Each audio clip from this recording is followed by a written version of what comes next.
Envoy Solutions, OXXO, Coca-Cola FEMSA, Farmacia Sisa, OXXO Gas, Invera, Torrey y PTM son algunas de las muchas empresas de FEMSA que crean casi 250,000 empleos tan solo en México y Estados Unidos.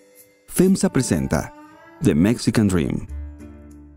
Soy Roberta Jacobson, ex embajadora de Estados Unidos en México.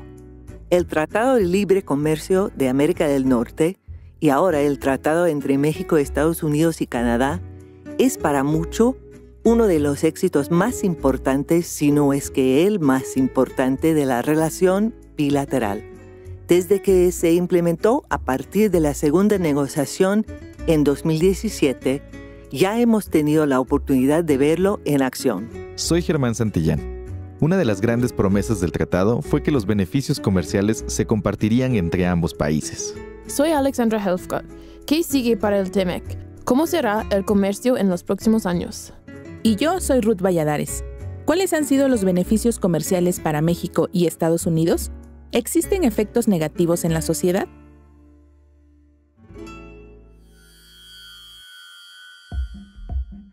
Como canta Raúl Seixas en su canción Preludio, el mundo es de quienes hacen realidad sus sueños. Sin importar dónde o cuándo los realices, Hay sueños que soñamos solos. Hay otros que se sueñan en conjunto.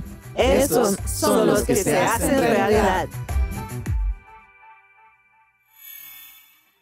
Tenemos con nosotros Ken Smith Ramos, especialista en comercio internacional. Fue jefe de la negociación técnica de México para la modernización del Tratado de Libre Comercio de América del Norte, parte esencial de TEMEC, como llamamos ahora, y ha sido parte integral del equipo de negociaciones de México desde distintas instituciones gubernamentales. Es realmente un placer de tener Ken con nosotros. Bienvenido. Muchísimas gracias, Roberta. Es un gran placer estar contigo. Gracias. Muchos de los críticos de tratados de libre comercio dicen que hay en cualquier tratado ganadores y perdedores. ¿Cómo podemos asegurar, o es posible asegurar en el TEMEC o otros tratados, asegurar que beneficia a todo el pueblo? Sí, por supuesto. Mira, uno de los elementos esenciales de los tratados de libre comercio de nueva generación, como el TEMEC o el Acuerdo Transpacífico o el acuerdo que negoció México con la Unión Europea recientemente para modernizar el acuerdo que tenemos en vigor desde el año 2000, es justamente el tratar de insertar nuevas disciplinas, nuevas reglas al comercio que a lo mejor no se incluían hace 30 años cuando empezaban las negociaciones de tratados de libre comercio, donde se trataba sobre todo de abrir mercados, reducir barreras comerciales. Hoy en día se incluyen temas de un carácter más social, por ejemplo, una protección más fuerte a los derechos de los trabajadores para que puedan, además de gozar de los derechos de negociación colectiva, de democracia sindical, tener la posibilidad de negociar incrementos salariales. También hay capítulos sobre conservación del medio ambiente, temas relacionados con lo que viene siendo reducir la corrupción en los países que participan y cláusulas también en materia de democracia, como es el caso entre el Acuerdo de México con la Unión Europea. Entonces hay nuevas disciplinas. Eso es muy interesante porque en el Telecán había cosas sobre derechos laborales o medio ambiente, pero fueron aparte del acuerdo. Ahora son partes integrales, ¿no? Exactamente. Y esa transición que hizo México a lo largo de los años refleja las reformas laborales que se hicieron en México, el papel de liderazgo que México ha jugado en foros internacionales en materia de medio ambiente y cambio climático en los últimos 25 años y que hicieron que México estuviera dispuesto, junto con Estados Unidos y Canadá, de incorporar los capítulos laboral y ambiental como una parte central del acuerdo, no como acuerdos paralelos, sino como una parte central con los mismos derechos y obligaciones que cualquier otro capítulo del tratado. Bueno, ahora vamos a un tema un poco quizás sensible ahora y muy puntual, que estamos viendo más y más quejas formales, parte del tratado, eso es parte del proceso, pero sobre cosas muy diversas, cosas laborales, de energía, hasta productos lácticos en Canadá, por ejemplo. ¿Qué significa que ese tratado ya tiene bastantes procesos de resolver estos problemas? Y ¿qué significa para la revisión formal del tratado que viene en 2026. 2026, ¿ya? Mira, para una relación de esta magnitud entre los tres países, que es de más de 1.6 trillones de dólares en comercio, es normal que existan disputas comerciales. Algo que se hizo en el TEMEC es que se mejoró el sistema de solución de controversias para facilitar el establecimiento de paneles que resuelvan de manera imparcial las disputas. Entonces, no es necesariamente malo que existan disputas. Lo importante es que se puedan resolver a través de estos mecanismos de diálogo y solución de disputas. Esto está pasando en casos como paneles solares, en el sector automotriz.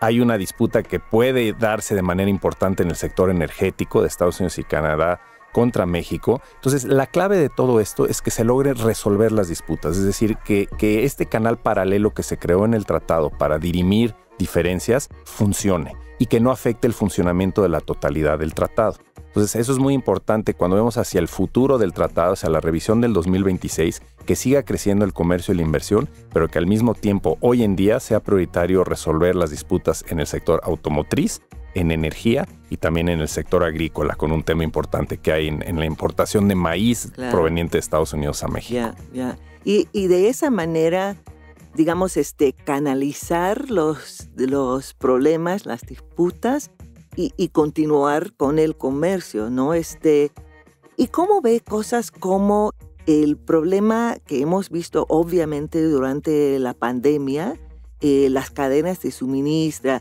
no cerrando la frontera, pero restringido bastante el flujo de productos? ¿Cómo se puede ayudar ahora estos tipos de tratados o en la relación comercial?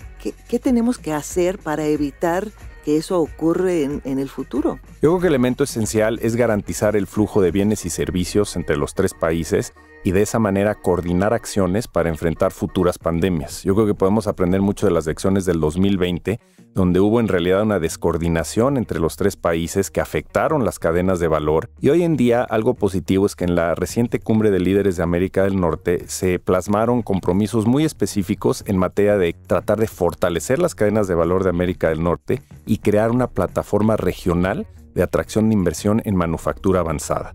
Para que eso se logre, el primer paso, yo creo que el ancla es asegurar que opere correctamente el TEMEC y que tengamos de verdad un esquema de libre comercio a largo plazo que funcione entre los tres países. Ok, entonces por último, ¿tú eres optimista o pesimista? Yo naturalmente soy optimista. Yo creo que fue un gran logro el modernizar el TLCAN, en tener un instrumento como el TEMEC, que va a ser un ejemplo no solo para otras negociaciones bilaterales, sino para las negociaciones a nivel multilateral en la Organización Mundial de Comercio. Y yo creo que si los tres países hacen los esfuerzos necesarios del punto de vista doméstico, de establecer políticas públicas transparentes que promuevan el comercio y la inversión, podemos aprovechar al máximo el TEMEC y las oportunidades que nos brinda el nearshoring, pero dependerá de cada país para que logremos eso. Sí, fascinante. Muchísimas gracias, Kane Smith Ramos, y realmente interesantísimo, y vamos a ver. Un gran placer, Roberta, te agradezco muchísimo. Vamos a empezar la conversación con algunos datos duros con Carlos Galina. México es el principal proveedor de alimentos en Estados Unidos. Se estima que en el 2021 México tuvo una producción con valor de mercado de 37.789 millones de dólares y de la misma forma fue el segundo proveedor de alimentos en Canadá, produciendo aproximadamente 966 millones de dólares el año pasado. México no solo es uno de los principales proveedores de alimentos, también es el principal proveedor de vehículos automotores a Estados Unidos, así como su segundo mayor proveedor de maquinaria y electrónicos. Si bien pudiera parecer que el intercambio de bienes entre ambos países solo afecta a las grandes empresas y a los comerciantes, la realidad es que un mayor intercambio comercial se refleja en una tasa de cambio más estable entre el peso y el dólar, uno de los efectos más evidentes del acuerdo de libre comercio y uno de los cuales podemos sentir más cercano a nosotros como consumidores. Uno de los beneficios de la renegociación del Tratado de Libre Comercio fue la reforma laboral que México tuvo que realizar para cumplir con los requerimientos del tratado, favoreciendo a millones de trabajadores a través de todo el país. De la misma forma, hay ciertos estados que dependen de su comercio con México. México es el primer destino de las exportaciones de los estados de California, Arizona y Texas. Actualmente Chihuahua es el estado que más exporta desde México, seguido por Coahuila, Baja California, Nuevo León y Tamaulipas. Finalmente, la misión diplomática de Estados Unidos en México se conforma por la embajada localizada en la Ciudad de México, 9 consulados y 9 agencias consulares distribuidas por toda la República. En contraste, México cuenta con la red de consulados más grande del mundo en Estados Unidos, con un total de 50 consulados, los cuales están encargados de proveer ayuda en caso de emergencias a mexicanos que se encuentran en Estados Unidos y apoyan a los mexicanos residiendo en este país en una gama de distintos temas. Sabemos que los tratados de libre comercio son uno de los principales enfoques de los gobiernos norteamericanos. Quiero preguntarles, ¿cómo pueden converger en más temas ambas economías? En lo personal, he visto en los últimos años una colaboración más cercana y cada vez un interés más genuino de entender culturalmente cómo es que funcionan nuestras relaciones comerciales. Si bien Carlos ya nos compartió muchos datos interesantes de las grandes industrias de México y Estados Unidos, a mí sí me consta que en los últimos meses tanto empresas estadounidenses como mexicanas han hecho encuentros a nivel sureste en donde se reúnen con gobernadores, con líderes empresariales del sector y están tratando de poner sobre la mesa inclusive casos mexicanos de éxito, tanto por ejemplo en el caso de Oaxaca, productores de mezcal, productores de chocolate, de artesanías, que puedan ser visualizados no solamente para conocer sus productos, sino entender cómo es que también funciona el comercio a corta o baja escala y de esa manera seguir impulsando estas relaciones comerciales. Esto que mencionas, Germán, es muy importante porque volvemos a, creo que una de las palabras que más hemos retomado durante esta segunda temporada, que es lo local, la baja escala. ¿Y eso en qué se traduce? En el impacto que tienen estas operaciones económicas entre ambos países a empresas locales como por ejemplo Oaxacanita Chocolate y algunas similares, ¿no? Que ya están avanzando en estos procesos de exportación e importación. Y eso se traduce lógicamente en un beneficio directo hacia las personas que colaboran en dichas empresas, a las comunidades en donde están establecidas.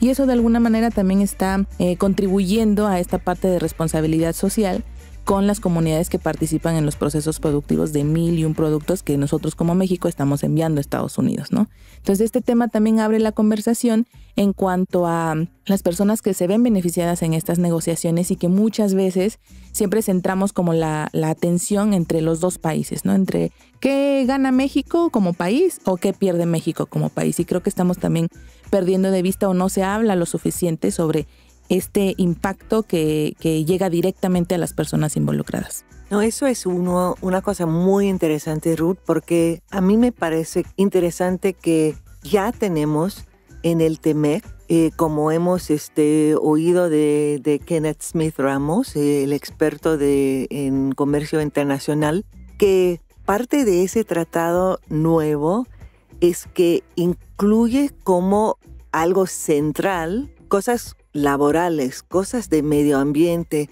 hasta cosas anticorrupción y de la democracia, que no son cosas usualmente pensadas como parte de tratados de libre comercio.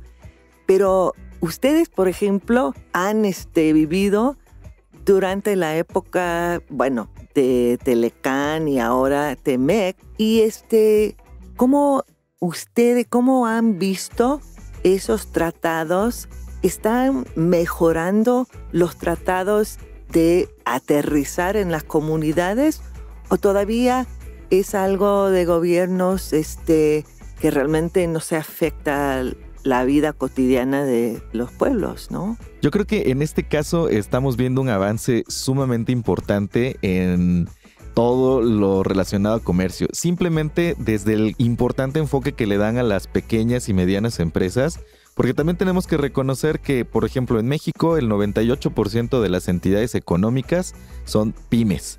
Entonces, si no teníamos un enfoque especial para estas organizaciones de este tamaño en específico, pues se nos estaba yendo todo un universo productivo. No, y es algo muy interesante porque las encuestas y las investigaciones en los Estados Unidos muestran que quizás el motor más importante de la economía estadounidense son los pymes, también en los Estados Unidos. Así que exactamente como dijiste, Germán, si dejamos al lado ese sector, que realmente no es solamente un sector, es casi todo las naciones, no podemos avanzar. Muy interesante. Y volviendo a tu pregunta, Roberta, ¿cómo está funcionando el TMEC?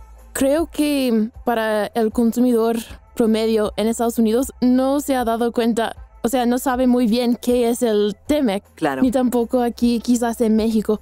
Pero cuando se dan cuenta de esos tratados de comercio es cuando no están funcionando bien, es cuando hay un problema. Y eso también tiene que ver con los problemas que hemos visto con las cadenas de suministro. Cuando todo está funcionando bien, no nos damos cuenta, pero cuando llega un problema es en ese momento cuando nos damos cuenta de que hay algo aquí que nos falta. Entonces, ojalá que y algo aquí que nos ayuda. Sí, claro. El tratado mismo, ¿no? Claro. Y a mí me gustó mucho algo que mencionaste hace un momento, Roberta, de que ahora las negociaciones no solamente están centradas en meramente los números, ¿no? Sino también toda esta parte detrás de, por ejemplo, seguridad social, no sé, como otros aspectos que están hablando o que a mí me dan una referencia de la nueva visión que deben de tener los negocios, ¿no? No solamente emprender o tener un negocio viendo únicamente un beneficio económico, sino también el bienestar de a lo mejor tú como líder o como dueño de tu negocio, pero también de tus colaboradores, que a la larga creo firmemente que eso se va a traducir en un mejor bienestar para todas las personas incluidas y que lógicamente también se traduzca en una mejor calidad de vida. También algo que debemos de recordar es que en los años de los 90, por lo menos aquí en México, cuando se iniciaron estas operaciones comerciales, a mí me dio siempre la impresión de que México todavía no estaba tan preparado en su sector empresarial, en las comunidades pequeñas, para abrirse a una competencia un poquito más globalizada. Y creo que muchos mexicanos, si no me dejarán mentir, tenían ese sentimiento de aversión en contra de este tratado porque pensaban que era una nueva forma de conquista, ¿no? Y lamentablemente creo que en esa época no había tanta preparación empresarial ni de emprendimiento, pues que aterrizara, ¿no?, a las pequeñas comunidades, y creo que esto es uno de los grandes cambios que hemos estado experimentando y por los cuales creo que esta nueva forma de hacer comercios se vuelve tan importante, también viendo a la empresa como el organismo de la sociedad que se dedica a la generación de bienestar, porque a fin de cuentas, digamos, los gobiernos pues en realidad se encargan de administrar y algunas asociaciones civiles se encargan de resolver los problemas que no ha podido el gobierno, pero quien genera riqueza son las empresas. Entonces, mientras más las apoyemos, mientras más se les den ahora sí que las herramientas para su éxito, yo creo que a todos nos va a ir mejor. Y debemos recordar, y ustedes no recuerden, pero sí yo recuerdo, que el Telecán fue el primer tratado de libre comercio en el mundo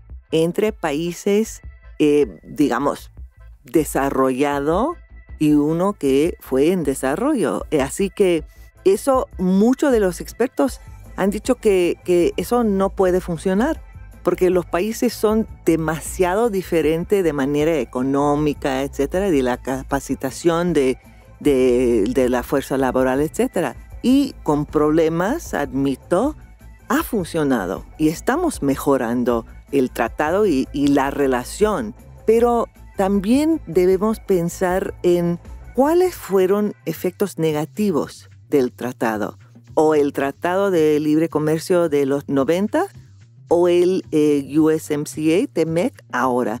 ¿Fueron algunos efectos negativos o solamente podemos hablar de los efectos positivos? Pues mucho se ha hablado de que la desigualdad ha sido una de los principales efectos negativos del tratado. Sin embargo, yo sí creo que no todo puede ser perfecto siempre. O sea, siempre va a haber cosas que mejorar y qué bueno que se pongan sobre la mesa. O sea, que se genere conversación en torno a. Hace ratito hablaba también sobre los beneficiarios quizá y los que no tanto, ¿no? Sin embargo, creo que también es bueno darle voz precisamente a las personas que no han podido tener un beneficio, digamos, tangible respecto a este tratado, para así tratar de que cada una de las cosas que se consideren dentro de él beneficien a la mayor cantidad de población posible. Algo también de lo que decía Germán hace ratito y que me gustó mucho y que me hizo también pensar en que justamente este tipo de movimientos nos ha obligado a quienes somos emprendedores o a quienes son empresarios a mejorar muchos de sus procesos, ¿no? A verse como en la necesidad de estar, si uno lo quiere llamar así, a la altura de quizá empresarios o emprendedores en otros países, pero que también alguien lo pudiera ver como negativo, de yo por qué tendría que hacer esto, ¿no? Si yo estoy en un país menos desarrollado. Pero si cambiamos la perspectiva, yo diría qué bueno que nos están obligando a eso. ¿Por qué? Porque nos abre todo un mundo de posibilidades, no solamente con Estados Unidos, sino también ya de entrar a una esfera internacional y de decir aquí en México también se están haciendo buenos negocios, buenos emprendimientos y bueno, de eso también de alguna manera nos da visibilidad. Y creo que aquí en México también hay una oportunidad enorme y muy importante para rehacer las cadenas de suministro. Hemos escuchado mucho de ally shoring cuando rehacemos las cadenas de suministro para trabajar más con países aliados, digamos, y también friendshoring, que es casi lo mismo, pero con países en que tenemos una relación muy buena. Y aquí en México hay esa oportunidad. México ya tiene muchas cadenas de suministro que ya están buenas, pero hay la oportunidad de mejorarlos, específicamente en cuanto a los chips, que con eso de la pandemia hemos aprendido muy claramente que son muy importantes. México podría asumir el liderazgo en diseño y empaquetado y también pruebas de esos chips, y con eso habría más inversión de Estados Unidos. Y como hemos visto en estados como Jalisco, y con el acuerdo entre Intel y Economía aquí en México ya están formando esos acuerdos y también poniendo en inversión. Entonces tenemos que ser optimistas con las oportunidades que hay aquí en México y también en Estados Unidos. Desde Estados Unidos tenemos que pensar en México como más aliado. Yo creo que, Alexandra, tienes toda la razón. Nosotros nos tocó participar el año pasado en el encuentro de gobernadores del sureste mexicano y precisamente teníamos ahí la presencia del embajador Ken Salazar. Él platicaba precisamente de lo que tú mencionas, reconocer cuáles son las fortalezas de cada una de las regiones de México.